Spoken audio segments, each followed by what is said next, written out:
Bangabandhu stadium, এটার ব্যাপারে কোনো সিদ্ধান্ত আসবে কিনা বা বঙ্গবন্ধু স্টেডিয়ামের নাম পরিবর্তনের ব্যাপারে?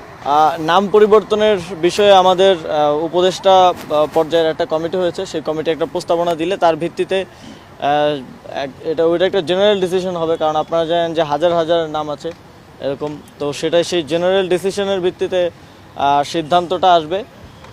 এখন আমরা আমাদের জায়গা থেকে আমাদের যতটুকু জুরিসডিকশনের মধ্যে আছে তার মধ্যে যে জায়গায় নামগুলো পরিবর্তন করা প্রয়োজন বলে মনে হচ্ছে, অথবা নতুন যেই কাঠামোগুলো আমরা করছি, বিভিন্ন উপজেলা স্টেডিয়াম হচ্ছে এবং এখানে আজকে একটা খেলার মাঠ হলো, এই কাঠামোগুলোতে যেন আমাদের শহীদদেরকে স্মরণে রাখার ব্যবস্থা করা যায় সেটা আমরা করছি। এবং আপনারা জানেন দীর্ঘদিন ধরে শহীদ আবরার ফাহাদ 2019 সালে শহীদ হন, তার নামে কুষ্টিয়া জেলার মাঠটা নামকরণ করার একটা দাবি ছিল।